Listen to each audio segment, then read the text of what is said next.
Dia mengatakan ini seperti bekas luka siksaan. Pasti buka adalah itu luka yang nggak periksa. Gitu loh. Itu yang terakhir, yang lebih konyol adalah rusuknya hampir semuanya patah, Pak. Yang patah tuh bagian bawah, Pak. Saya nggak tahu kedokteran, tapi saya tanya, urutan rusuk tuh kayak apa? Dibilang nomor 1 atas, bawah seperti itu. Yang patah nih di bawah, Pak. Tapi tembakan semua di atas, Pak. Pertanyaan saya, apa peluru naik turun begini? Berarti kan ada periksaan, Pak, di situ. Ada pemukulan segala macam, dan semua rata 6 suada itu, hampir semuanya patah di bawah. Nggak mungkin peluru, karena peluru di atas. Tadi saya lihat peluru di jantung semua, karena yang mematikan di situ. Itu beberapa poin yang saya sampaikan, yang ini jelas nggak sinkron, Pak, antara fakta. Nggak mungkin ada satu fakta kejadian 7 Desember dini hari, tapi ada banyak versi. Nggak mungkin. Pasti hanya satu versi, karena kejadian itu cuma satu. Sisanya adalah skenario yang dibuat untuk menutupi atau cover up dari bahasa dari Pak Marwan saya pinjam.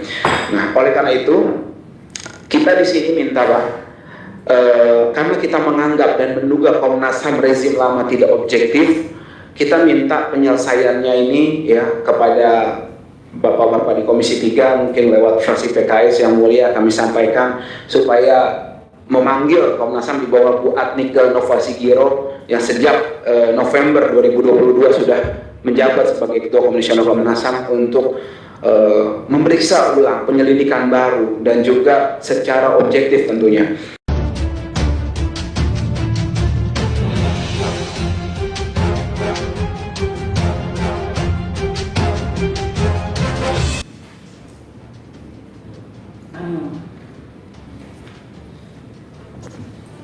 Itu saja deh kondisinya. Iya, seperti yang tadi dilihatin fotonya.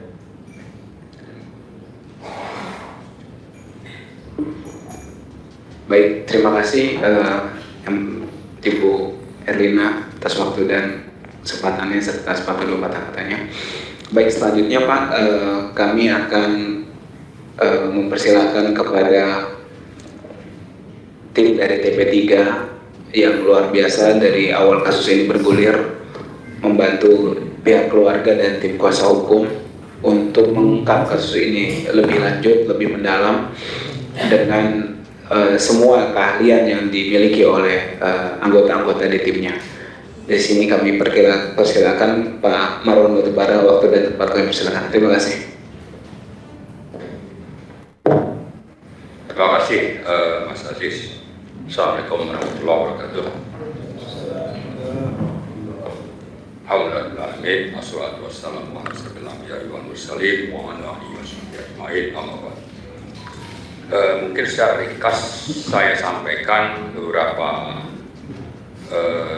langkah advokasi yang telah dilakukan oleh TP3 sejak bulan Februari 2021, karena kasusnya sendiri terungkap itu tanggal 7 Desember 2020 saat konferensi pers oleh Kapolda Metro dengan Pangdam Jaya. Jadi ada 7 Desember konferensi pers oleh itu terungkap pertama kali karena dari pihak keluarga atau FPI sendiri kan tidak tahu kasus itu. Hanya setelah ada konferensi pers itulah ternyata memang ada kejar-mengejar dan berbagai rentetan peristiwa yang terjadi pada tanggal 5 dan 6 Desember 2020. Saat itu yang konferensi pers yang memimpin adalah Kapolda Fadil Imran dan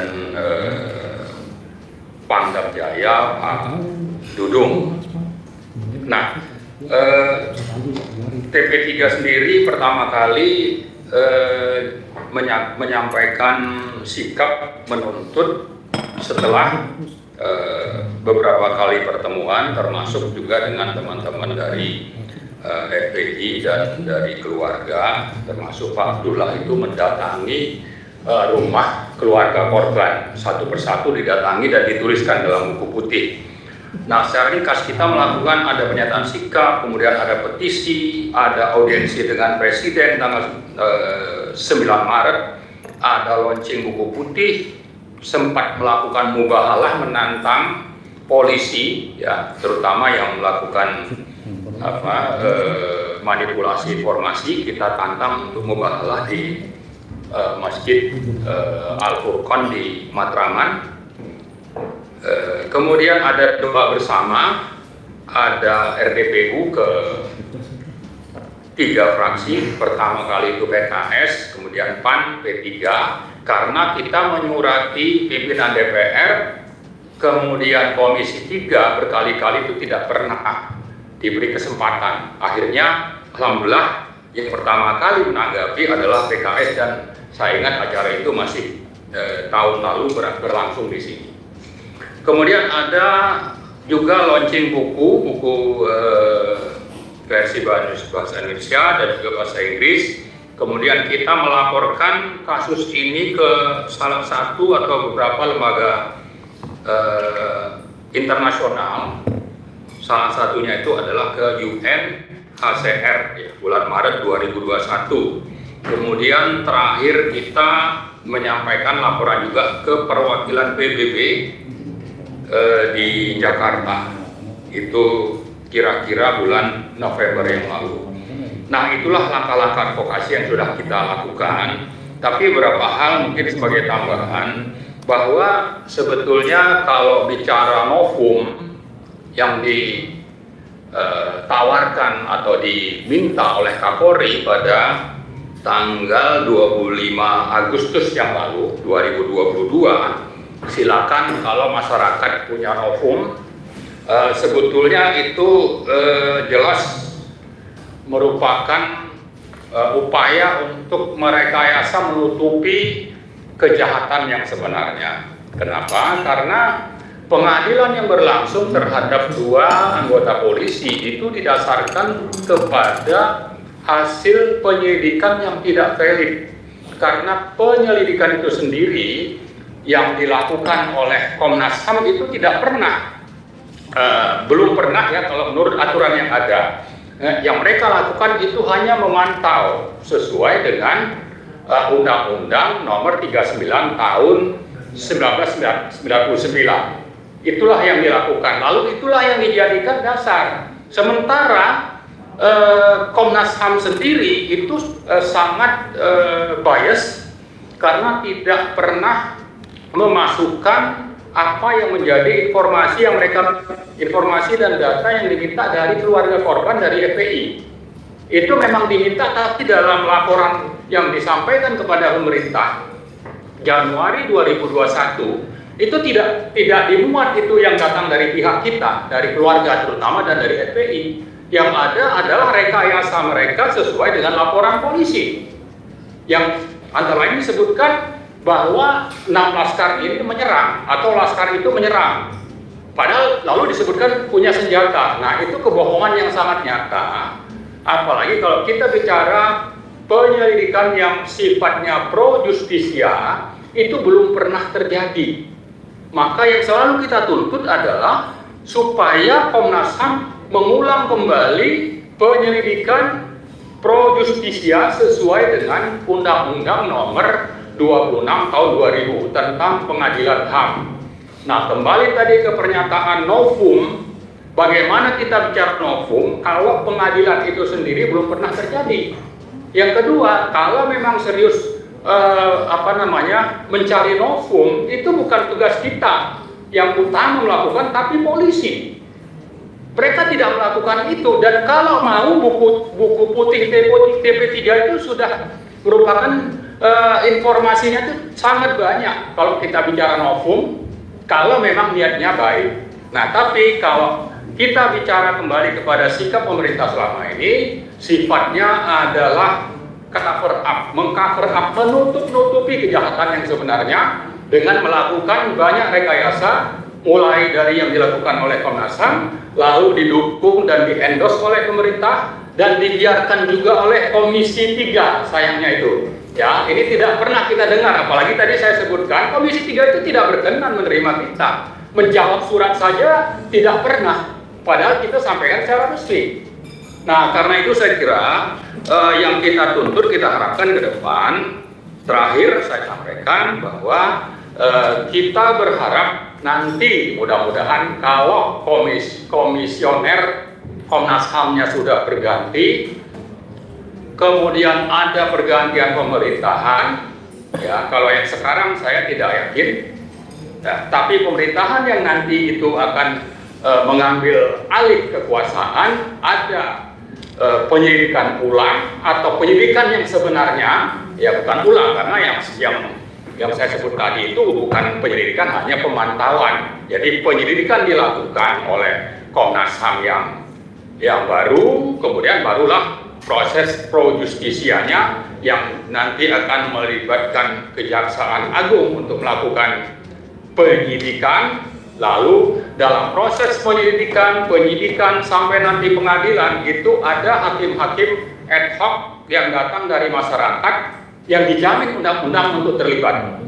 Itulah yang kita harapkan, dan saya kira hari ini dari DP3 saya mohon maaf karena memang ada beberapa kegiatan dari yang lain, pengurus lain terutama Pak Abdullah tidak bisa hadir. Tapi dalam hal ini saya kira sikap kita masih konsisten. Mudah-mudahan nanti kebenaran bisa akhirnya muncul, terutama tadi lewat adanya penyelidikan yang sebenarnya yang dilakukan oleh Komnas HAM dan didukung oleh pemerintahan yang baru yang mudah-mudahan nanti bisa berganti, bukan Jokowi 3 periode. Saya kira itu harapan dan doa kita semua. Terima kasih. Assalamualaikum warahmatullahi wabarakatuh. Waalaikumsalam warahmatullahi wabarakatuh. Baik, luar biasa dari Pak Marwan, Pak dari TP3. Selanjutnya, sebelum saya akhiri, ada pernyataan dan juga penyampaian yang disampaikan insya Allah oleh Habib Muhammad Alatas dari Front Persaudaraan Islam. Terima kasih. Waktu dan waktu persilakan Habib. Bismillahirrahmanirrahim. Assalamualaikum warahmatullahi ta'ala wabarakatuh. Alhamdulillah, wassalatu wassalamu ala rasulillah wa ala alihi wa sahbihi wa wala. Salam kehormatan kepada seluruh pimpinan dari fraksi PKS, begitu juga keluarga besar daripada 6 syuhada dan seluruh para rombongan. Ada beberapa poin yang menjadi satu kesimpulan yang akan nanti kita paparkan dan nanti akan dilengkapi terakhir oleh Bang Aziz dari penasihat hukum. Yang pertama, kami mengapresiasi yaitu DPR RI karena kita mendapatkan angin segar karena saat itu DPR RI telah mendesak Kapolri saat ada RDP untuk kembali membuka kasus KM50, sehingga keluarlah pernyataan bahwa akan dibuka kembali jika ada novum baru, sehingga ini juga menjadi salah satu bentuk apresiasi kita. Artinya kita mengapresiasi bahwa Kapolri menyambut dari desakan tersebut, kemudian keluarlah pernyataan siap membuka kembali kasus KM50 jika ditemukan novum baru. Kemudian yang ketiga, sehingga datangnya kita saat ini adalah untuk memberikan amunisi bagi fraksi PKS terutama yang berada dalam Komisi 3 untuk bisa memberikan informasi-informasi sebagaimana tadi disinggung oleh Bapak Marwan Batuara, agar bisa memberikan informasi-informasi agar novum baru itu bisa betul-betul terlihat oleh pihak Kapolri karena dia sudah membuka ruang tersebut. Sehingga kita memohon agar DPR RI bisa mengundang sebagaimana mengundang saat Kapolri dalam kasus Sambo, mengundang kembali Kapolri dengan kita berikan amunisi pada hari ini. Adanya nanti kita ada beberapa penyerahan daripada beberapa berkas sebagai ajuan dorongan agar RDP Kapolri khusus kasus KM50 ini betul-betul bisa terjadi sebagaimana yang terjadi pada kasus Sambo yang lalu. Sehingga kita memohon DPR RI agar kembali desak Kapolri dengan novum baru yang akan kita sampaikan pada hari ini.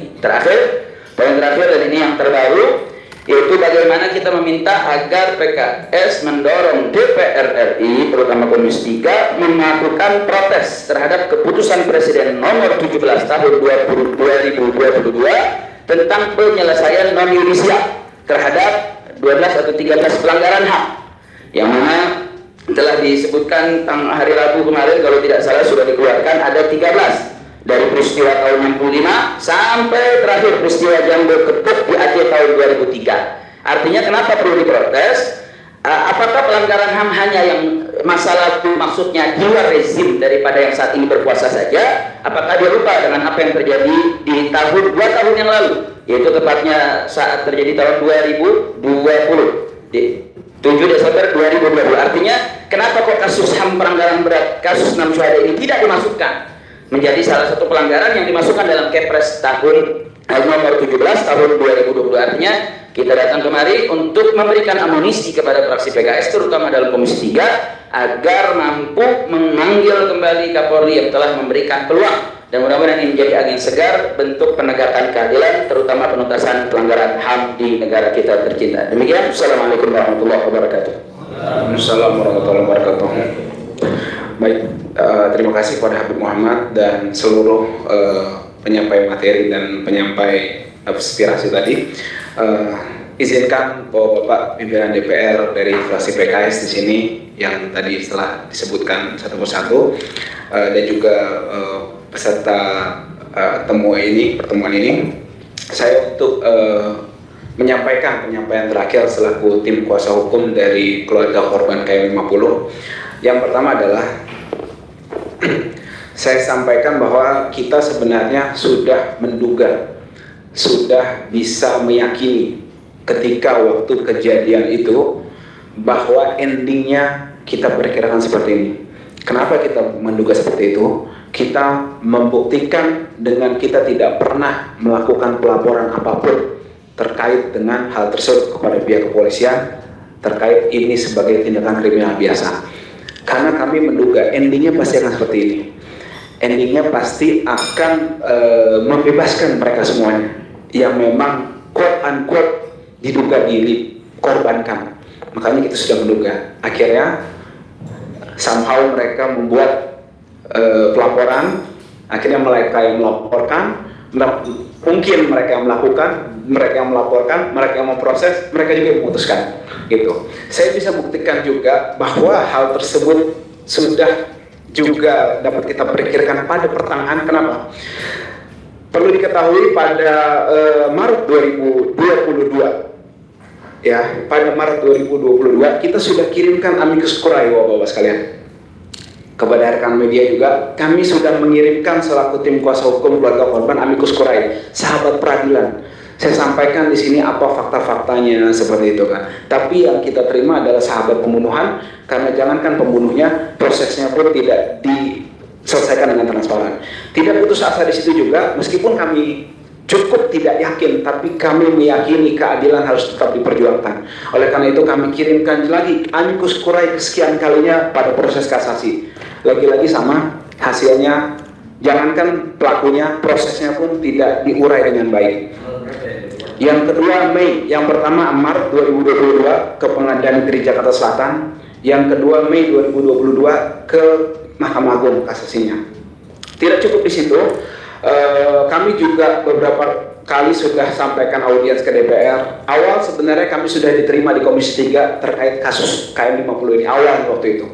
Nah, kami berharap betul waktu itu, akan tetapi follow up-nya cukup mengecewakan kami karena lagi-lagi kami ditindaklanjut dengan yang tadi disampaikan oleh keluarga korban, bahasanya saya pinjam tadi pengadilan dagelan seperti itu. Lalu apa sih yang mendasari kami mengatakan demikian? Ada fakta-fakta bahwa kami mengikuti juga, meskipun kami tidak mengakui, kami punya putusannya, baik putusan pengadilan negeri maupun kasasinya kita punya. Kenapa di sini kita bahas? Karena qadarullah, ada makar Allah pada persidangan Habib Bahar yang mengatakan bahwa para syuhada ini disiksa, dibunuh apa segala macam itu kan, diperlakukan tidak jahat dan kukunya dicabut apa segala macam, itu yang menjebloskan Habib Bahar ke penjara. Oleh karena itu kita bongkar ini semua, dan alhamdulillah meskipun saya di sini dan kami bukan jaksa, kami baca hanya 1-2 kali, 1-2 malam itu untuk baca ini putusan setebal ini, tapi kami punya banyak bukti bahwa memang ini tidak cermat di sini. Contoh tidak cermat apa? Ada 2 mobil, jadi gini Pak, saya jelaskan seperti conversation aja ya, bukan ini. Jadi ada 2 mobil yang jadi korban, yang jadi pengejaran waktu itu. Yang pertama Chevrolet Spin, yang ditumpangi oleh para syuhada, yang satu lagi Avanza warna silver. Itu bunyi di voice note, kan ada voice note tuh, mereka tuh yang menyebar kemana-mana dan akhirnya ada di putusan ini juga. Mobil Spin ini platnya TBM Pak. Mobil Avanza ini platnya itu ULY. Nah, yang mengejar itu dari awal kita katakan yang mengejar itu ada 3 mobil yang mengejar intens ya, sebelumnya banyak, tapi setelah keluar dari Tol Karawang itu cuma 3. Yang satu platnya K, belakangnya EL, yang kedua PWQ, belakangnya, depannya B, yang ketiga B, depannya, belakangnya KJD. Itu bunyi terus di situ, dan semua rombongan Habib apa semua tahu memang yang mengejar itu, gitu loh. Tapi di putusan ini, ya, di putusan ini, satu, mereka menyita mobil PWQ tanpa menyebutkan siapa yang punya. Apa mobil itu jalan sendiri? Kemudian ada di situ disita. Siapa yang punya? Siapa yang pakai? Apa kepentingannya disita? Nggak dijelaskan. Ini kan sederhana. Kita nggak usah. Kita baru lulus fakultas hukum baca ini juga tahu gitu loh. Kok ini nggak diungkap gitu loh? Atau yang nggak usah kuliah lah. Kemudian satu lagi. KJD ini dituduhkan adalah mobil para syuhad, para pengawal Habib. Coba. Tadi makanya nggak salah ketika keluarga ini mengatakan difitnah. Mereka jadi KJD yang mengejar, mengungkit, itu disangka mobil mereka. Artinya apa? Saya bisa katakan kurang lebih, mereka nggak pernah ada di situ yang mengatakan membunuh itu. Kenapa? Mereka nggak tahu mau plat mobilnya mereka sendiri, plat mobil yang mengejar. Itu kan mobil mereka. Yang dikejar mereka bilang KJD, padahal itu bukan, padahal itu yang mengejar gitu loh. Artinya, ini makar Allah, ini skenario buyar.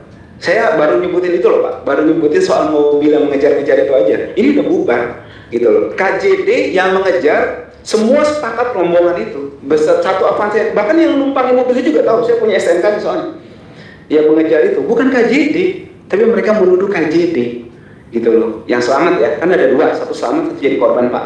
Nah kemudian masalah jasad kita bongkar habis-habisan, akhirnya kurang lebih saya katakan dokter forensik mengatakan di persidangan yang mulia di kasus Habib Bahar itu mereka tidak memeriksa luka selain penyebab kematian.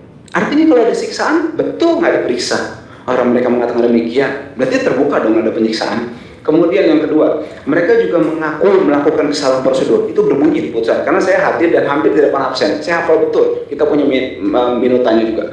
Kemudian juga saksi-saksi mengatakan, bahkan hakim sendiri sama Habib Bahar ditujukan gini, ini luka apa?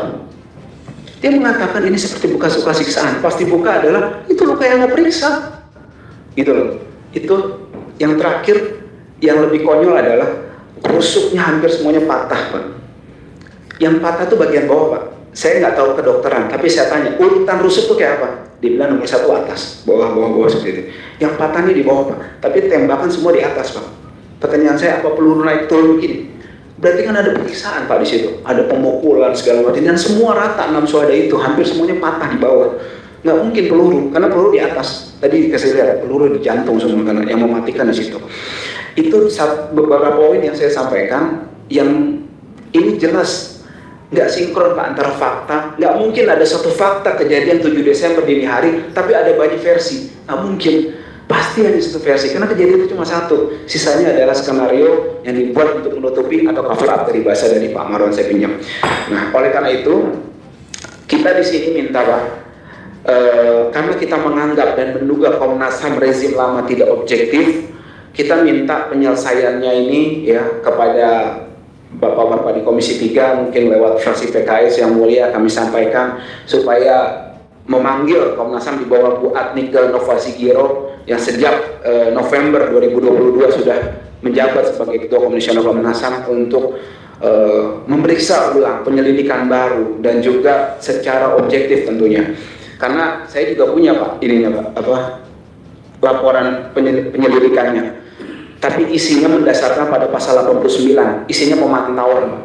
Pemantauan judulnya penyelidikan. Kita nggak usah buka aja, baru lihat aja udah ngelihat ini nggak beres nih, seperti itu.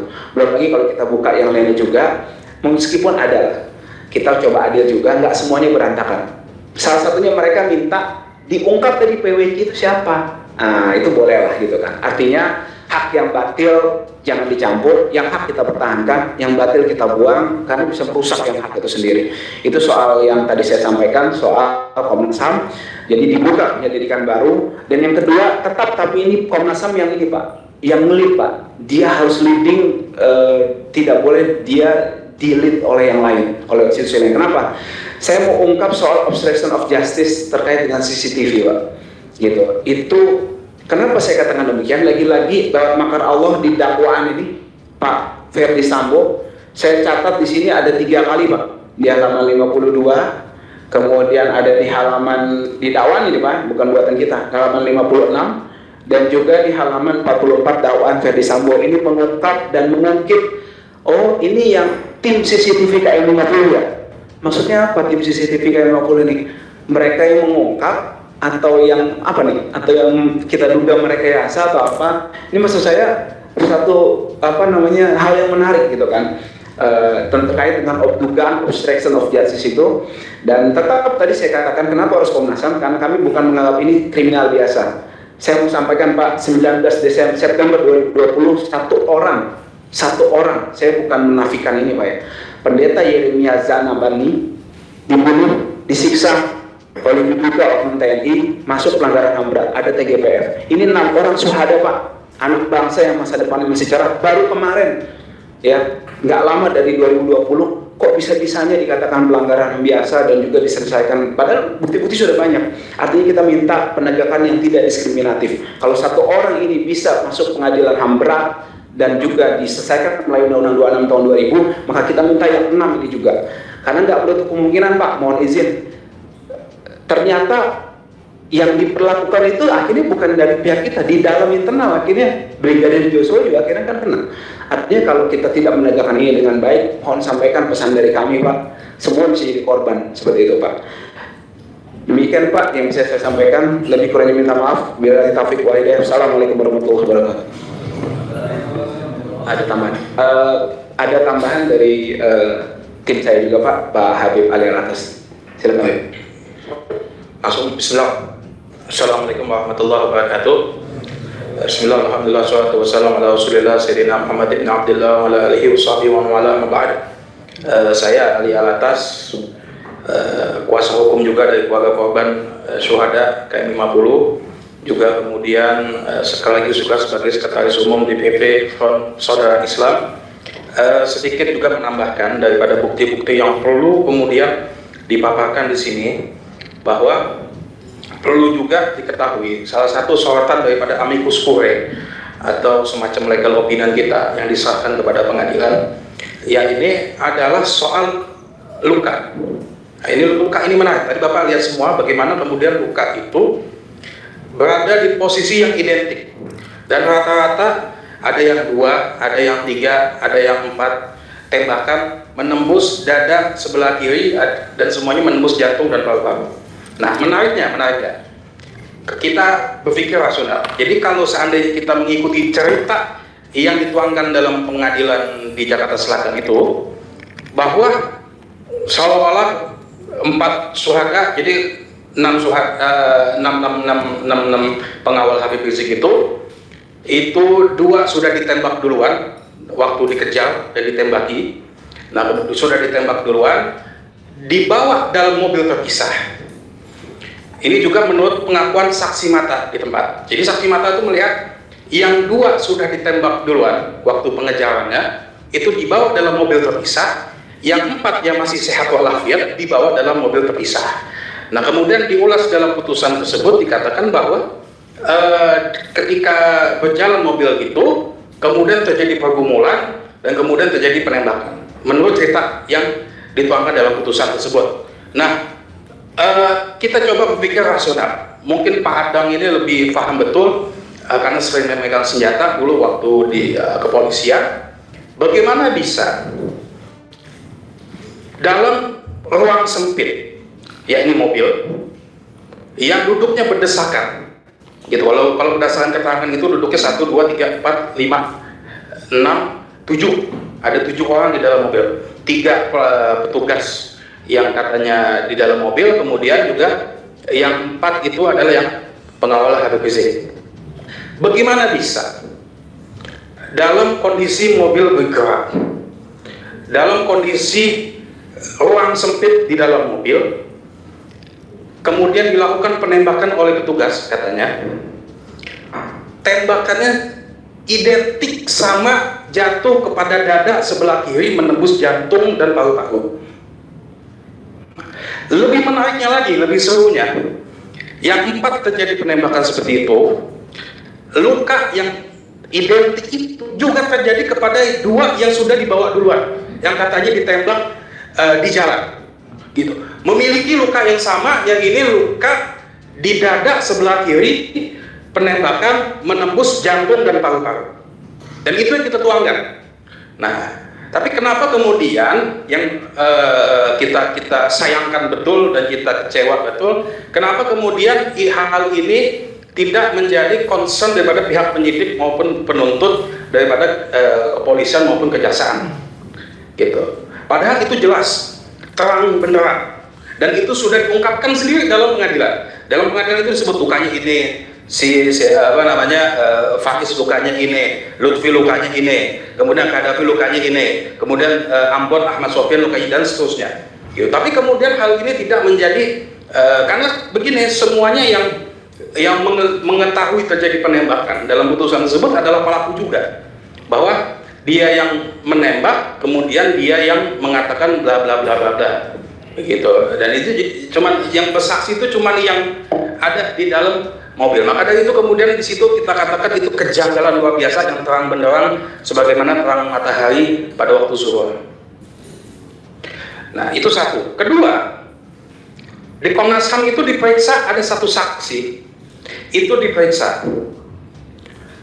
Yang lucu, saksi ini kemudian tidak diperiksa dalam kasus yang diadili di Pengadilan Jakarta Selatan, gitu. Saksi ini ada di lapangan, melihat dari dekat korban-korban semua, gitu. Saksi dengan inisial DR itu diperiksa oleh Komnas HAM, dimasukkan dan dituangkan dalam laporan Komnas HAM, tapi kemudian tidak diperiksa oleh pihak kepolisian, gitu. Nah, padahal apa? Padahal kesaksian dari yang bersangkutan ini sangat krusial. Jadi menurut penuturan dalam putusan Pengadilan Jakarta Selatan, itu dikatakan bahwa penembakan itu terjadi tidak jauh setelah bergerak dari KM 50, lebih sedikit. Jadi ketika mobil bergerak, kemudian terjadi pergumulan, tidak jauh dari KM 50 menuju KM 51, kemudian terjadi penembakan. Nah, menariknya, dan ini yang kita sayangkan kenapa kemudian saksi ini tidak diperiksa. Menariknya adalah saksi mata yang diperiksa oleh Komnas HAM melihat bahwa iring-iringan mereka yang menahan para pengawal laskar, pengawal daripada Habib Rizik Syihab itu sampai kilometer 54 tidak ada masalah, jalan aja lurus. Bahkan masuk karena kilometer 54 itu masuk ke Karawang, dia muter ke arah Jakarta, masuk ke Karawang Timur untuk kilometer 54. Dia masuk ke pintu tol Karawang Timur, kemudian putar balik untuk masuk ke Jakarta. Nah, itu menarik. Saksi ini sampai detik ini belum diperiksa oleh penyidik kepolisian, gitu. Nah, kemudian juga bukti yang perlu diperhatikan itu adalah soal ada juga saksi-saksi pengawal yang selamat. Itu yang tadi disebutkan mobilnya ULY belakangnya, itu pengawal yang selamat, itu melihat waktu kejar-kejaran itu sudah melihat diacungkan senapan laras panjang, gitu. Jadi diduga di situ sudah ada persiapan untuk melakukan penyerangan. Nah, itu adalah fakta-fakta di lapangan yang menurut kita itu sangat krusial buat kemudian dikatakan sebagai novum baru. Tapi kemudian sekali lagi kita datang di sini berharap bahwa hal ini itu bukan hanya sekedar diungkap dalam konstruksi hukum KUHP, bukan hanya sekedar cuman sebagai pemantauan sebagaimana amanat Undang-Undang 3999 tentang hak asasi manusia, tapi kita berharap betul bagaimana kemudian fraksi Partai Keadilan Sejahtera memperjuangkan agar memanggil Komnas HAM untuk kemudian mendorong Komnas HAM menggunakan kewenangannya dalam Undang-Undang Nomor 26 Tahun 2000 tentang Peradilan HAM, mengungkap ini dalam Pengadilan HAM sebagai penyelidik kejadian hak asasi manusia berat. Nah, dalam Undang-Undang 26 2000 itu disebut sebagai pelanggaran HAM berat itu ada dua unsur yang paling menentukan, ya ini unsur sistematis atau meluas. Jadi dua unsur ini, sistematis atau meluas. Jadi salah satunya saja terpenuhi, maka itu terjadi pelanggaran HAM berat. Nah, kalau meluas itu biasanya dalam teori hak asasi manusia dimaksudkan adalah soal bagaimana kemudian korban itu banyak. Maka kalau kita bicara soal korban, korbannya hanya 6. Nah, tapi kemudian ketika kita bicara sistematis, kejadian KM50 itu jangan hanya sekedar dilihat sebagai satu kejadian yang berdiri sendiri. Kita wajib melihat rentetan-rentetan peristiwa sebelumnya yang kemudian bagaimana oposisi di negara ini ditekan luar biasa, wabil khusus mereka yang berada di barisan Habib Rizik Syihab. Itu yang wajib dilihat. Bagaimana kemudian kebijakan-kebijakan negara, bagaimana kemudian diskriminasi hukum itu semuanya diarahkan kepada Habib Rizik Syihab dan kepada mereka yang ikut berjuang bersama dengan Habib Rizik Syihab. Itu makanya kemudian kita mesti tarik ke belakang. Bagaimana kemudian ada pengintaian yang terjadi di Megapendung, dikatakan diduga kuat berdasarkan bukti-bukti yang ada dari Badan Intelijen Negara. Kemudian juga jauh sebelum itu pada tahun 2009 sampai 2019 waktu pemilu, sampai detik ini 9 korban yang ditembak dengan luka dengan peluru tajam, yang katanya tidak ada peluru tajam tapi ditembak oleh peluru tajam, mati. Sampai detik ini Komnas HAM sudah mengatakan rekomendasinya adalah untuk diusut, tapi sampai detik ini belum pernah diusut. Kemudian tarik lagi ke belakang, bagaimana kemudian buzzer, bagaimana kemudian begitu banyaknya diskriminasi hukum terhadap buzzer, giliran buzzer kemudian kita melaporkan kepada pihak kepolisian begitu susahnya, tapi kemudian dalam mereka yang berada dalam barisan Habib Rizik Syihab, termasuk misalkan Syekh Yusuf, merasakan sendiri bagaimana kemudian pidana itu begitu murah bagi mereka kaum oposisi. Nah, sehingga perlu untuk Komnas HAM bagi kami melihat bahwa ini terjadi usaha sistematis yang puncaknya adalah kejadian kilometer 50. Begitu mungkin dari Ana, cukup sekian, kurang lebih mohon maaf. Assalamualaikum warahmatullahi wabarakatuh.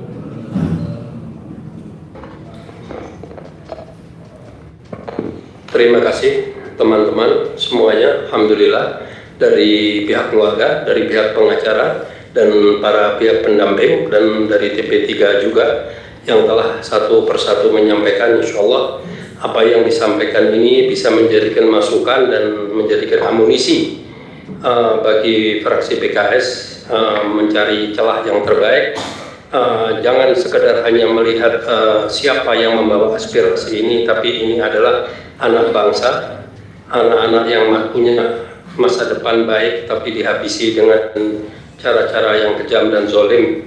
Seperti yang tadi telah disampaikan, kalau seandainya melakukan perlawanan, kenapa waktu diturunkan di TKP di kilometer 50 tidak diborgol? Jadi memang sengaja disiapkan untuk dicarikan alasannya.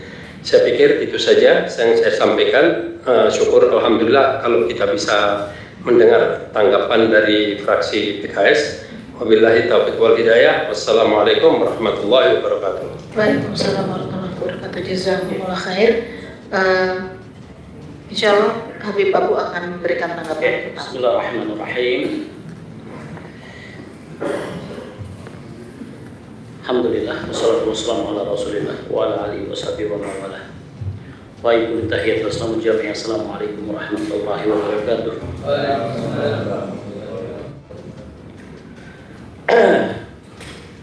Ya Bapak sekalian, sampai hari ini insya Allah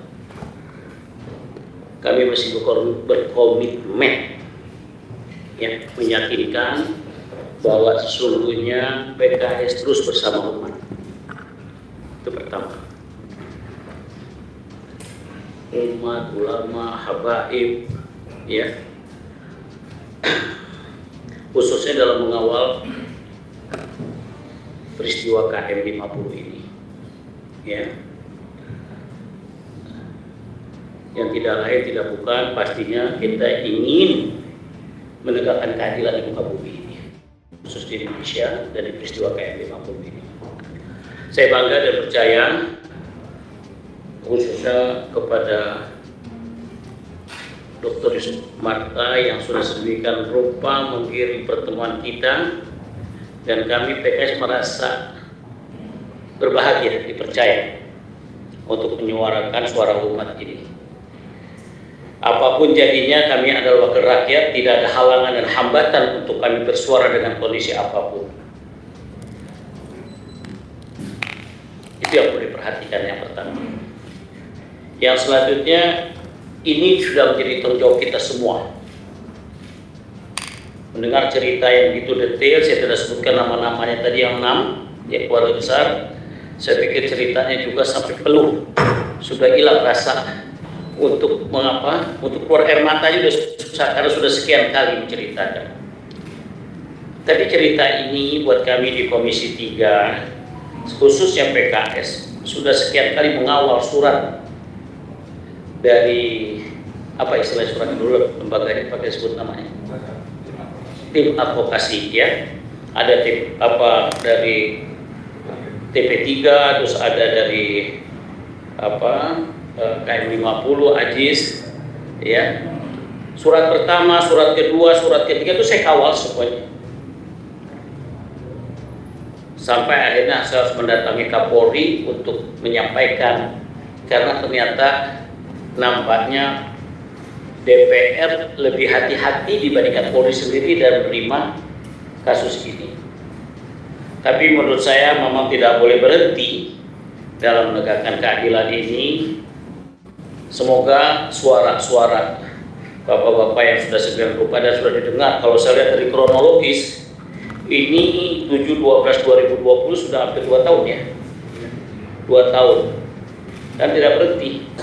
Dan subhanallah, banyak hal-hal di perjalanan, banyak kasus yang menguatkan bahwa ini adalah peristiwa yang kelihatan terencana juga, ya. Dengan kasus Sambo kemarin, terus beberapa yang diceritakan Ajis, ya. Saya rasa saya tidak akan panjang lebar. Paling tidak kami siap memfollow up apapun perkembangannya. Menurut saya malah, kalau perlu silakan Anda jumpa pers di media menyatakan kami sudah mendatangi Komisi 3 tapi belum dapat bukti positif. Sampaikan saja ke publik bahwa saya juga sudah berusaha sedemikian rupa. Sebagai Kapoksi Komisi 3 di PKS, saya sudah sampaikan, saya sudah bicara, dan saya sudah menjelaskan semuanya, tapi belum ada waktu yang disempatkan. Ya, saya pikir itu saja. Semoga apa kedatangan bapak-bapak, ibu-ibu ini adalah sebuah amal jariah sebagai perjuangan keadilan. Dan kami PKS insya Allah bersama Ketua Fraksi Pak Jazuli dan anggota-anggota PKS, Bu Sekretaris Bu Ledia, kami akan sedemikian rupa berusaha memfollow up, ya, aspirasi yang disampaikan oleh bapak-bapak ibu-ibu hari ini. Dan saya lihat perwakilan juga lengkap, ya, dari PMJ, dari Intel Polda juga datang di sini akan mengikuti perkembangan, dan ibu keluarga keluarga yang musibah pun hadir. Dari TP3, Masya Allah, Dr. Marwan Batubara dengan timnya, saya baca suratnya lengkap, Amin Rais tanda tangannya dengan saya lengkap, ya, saya lihat di suratnya semua. Ini satu kesatuan yang sinergi, ya, tim hukum, ya, dan sebagainya. Kami wakil rakyat PKS yang ada di parlemen insya Allah akan berusaha sedemikian rupa, ya, sampai maksimum, sampai bisa ketemu waktu dan bisa menyuarakan. Dan dalam menyuarakan keadilan ini kelihatannya sini ada panjang waktunya. Kalau mau belum bisa sekarang, kita terus saja lagi, nggak ada kata henti. Mungkin itu saja Pak Ketua, ya. Saya mungkin harus kasih pantun sedikit, juga jangan terlalu tegang, ya. Ketua P12 tapi 212, ya, tongkatnya jangan lari-lari, hati-hati. Siang duduk memancing ikan, nikmati udara di akhir pekan. Terima kasih kehadiran para ulama sekalian, suara umat kita perjuangkan, ya. Jadi insya Allah semoga kehadiran kita benar-benar Tidak boleh ada perasaan patah arang dan putus asa. Dan saya bangga kepada saudara Dr. Yusuf Marta ini, kalau mata ini mata elang. Jadi kalau ngambil ikan, kalau belum kena tuh belum nancep ya. Kita berbahagia, apalagi ada Dr. Maulana Tawara dengan TP3 ya. Ini nggak boleh berhenti memang. Hatta sampai Komnas Internasional, kayak sampai PBB, kayak sampai apa ya silakan saja. Bagi keluarga bersabar. Ya, kesabaran ini insya Allah as-sabru wal musabarah. Kejadian sudah terjadi, tapi perjuangan tidak berhenti. Ya. Ada lebah, awas tersengat, lebah di atas pada berterbangan, KM 50 aspirasi umat, fraksi PK siap untuk suarakan. Assalamualaikum warahmatullahi wabarakatuh. Waalaikumsalam warahmatullahi wabarakatuh. Jazakumullah khair Bapak Buan Bakar Al-Habsyi. Pak Adam selanjutnya. Assalamualaikum warahmatullahi wabarakatuh. Bapak Ketua Fraksi dan seluruh Bapak Ibu sekalian yang hadir, singkat saya tidak sebutkan satu persatu. Bahwa terus terang saja bahwa saya mencermati apa yang menjadi keputusan akhir daripada Komnas HAM, di mana disebutkan ya bahwa ada 4 rekomendasi yang terus terang saja dari rekomendasi aja dan cerita Bapak Ibu sekalian kita bisa melihat bagaimana proses itu berjalan. Jadi saya juga tidak berpanjang lebar. Tadi Pak Abu sudah menyampaikan karena sama-sama di satu komisi 3, dan yang pasti bahwa kita berterima kasih ini hari kita lebih mendapatkan amunisi lagi dalam rangka memperjuangkan apa yang diharapkan, dan apapun juga kita harus terus berjuang karena memang sesuai konstitusi bahwa negara kita adalah negara hukum, jadi tidak usah ada keraguan, dan kami bersama teman-teman di Komisi 3 akan melanjutkan perjuangan ini. Terima kasih. Wassalamualaikum warahmatullahi wabarakatuh. Hatur nuhun Pak Adang, jazakumullah khair. Selanjutnya Ketua Fraksi Ustadz Zul, disilakan. Terima kasih. Bismillah, Assalamualaikum warahmatullahi wabarakatuh. Atas nama pimpinan dan anggota fraksi PKS, kami mengucapkan jazakumullah khairan kepada seluruh keluarga korban atas penjelasannya, bahkan memberikan bukti-bukti foto yang saya sendiri larut ketika melihat foto-foto itu sampai meneteskan air mata, tidak disengaja dan susah dibendung. Saya merasakan betapa pedihnya yang dirasakan oleh keluarga korban. Para syuhada tentu kita doakan dan kita yakini sedang tersenyum di taman surga Allah Subhanahu wa Ta'ala. Tapi kita yang ditinggalkan merasakan kepedihan itu adalah manusiawi, sesuatu yang fitrah insani. Tapi mudah-mudahan kesabaran kita dibalas oleh Allah Subhanahu wa Ta'ala dengan pahala kebaikan yang berlipat ganda. Terima kasih juga kepada Habib Yusuf Marta beserta para habaib dan ulama yang mendampingi, yang terus tidak pernah bosan. Juga teman-teman pengacara Pak Aziz, kemudian Pak Marwan dan teman-teman. Memang di tempat ini sudah pernah kami terima Pak Marwan dan timnya, kecuali Pak Amin Rais waktu itu yang berhalangan hadir.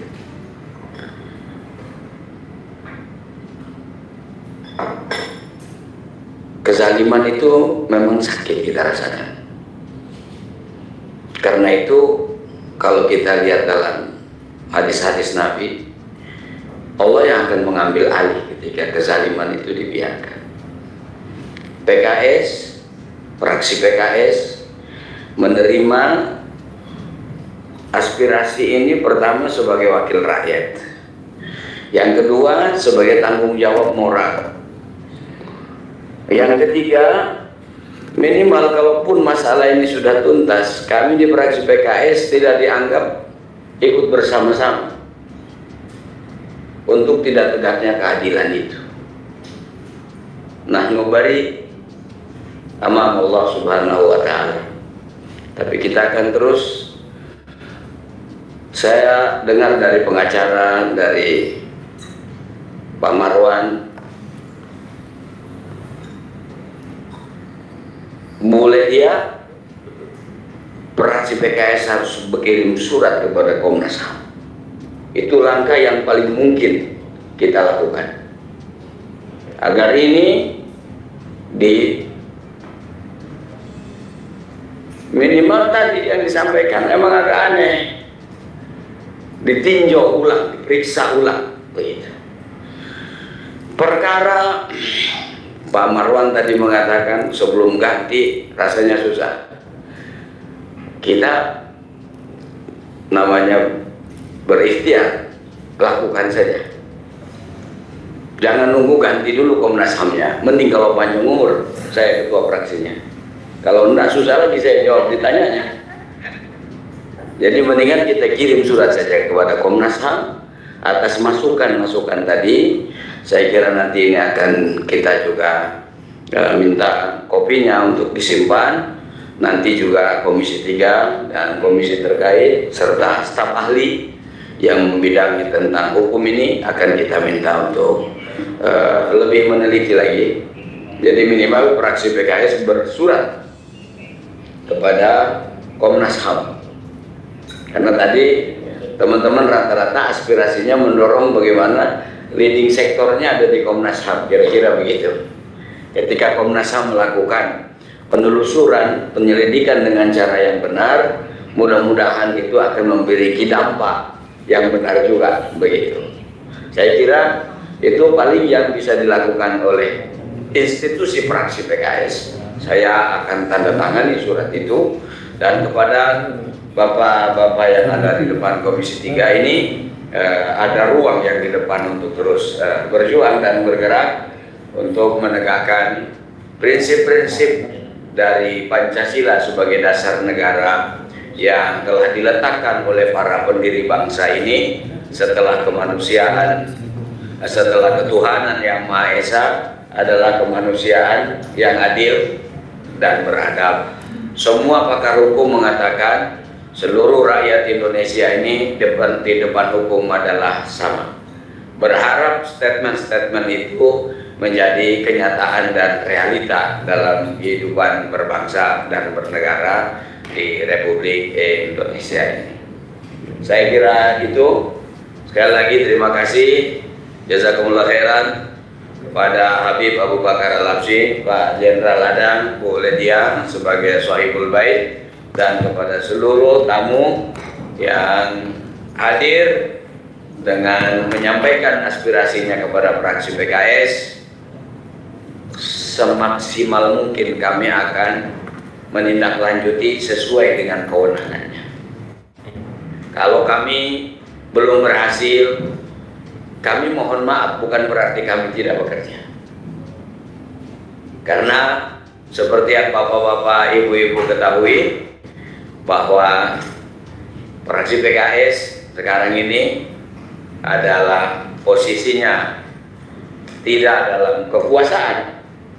Tetapi itu tidak menjadikan kami untuk terus pasrah, diam, lalu mengatakan, kata bahasa orang Betaminya, ya bagaimana kita mau ini, kita kan gak punya kekuasaan. Enggak, kita akan terus berikhtiar, berusaha.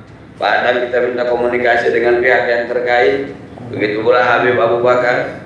Tetapi secara resmi fraksi akan berkirim surat kepada Komnas HAM, dan mudah-mudahan ini disiapkan tidak lama boleh ya. Kita akan kirimkan surat. Nanti alasan-alasan yang disampaikan tadi itu kita jadikan alasan berdasarkan aspirasi yang disampaikan oleh lawyernya, oleh Pak Marwan, oleh yang lain-lain. Jadi alasan kita jelas. Saya kira itu saja mungkin. Masih ada lagi tambahan? Cukup ya? Kita tutup saya kira dengan baca-baca hamdalah, dan kita minta kepada salah satu pembimbing fadhal untuk berdoa. Oke, ya. Silakan. Berdoa dulu. Doa silahul mukmin. Mana tahu dengan doa Allah bukakan pintu hati pihak-pihak yang terkait. Ya, sebelum saya serahkan doa, ada salam dari Habib Salim Segaf Al-Jufri untuk semua para habaib dan ulama, dengan Habib Yusuf Marta dan para keluarga korban. Beliau ikut menyatakan keprihatinannya. Tadi saya laporkan bahwa saat ini sedang menerima bapak-bapak dan ibu-ibu. Beliau malah mengatakan tolong sampaikan salam takdim saya kepada teman-teman semua. Terima kasih.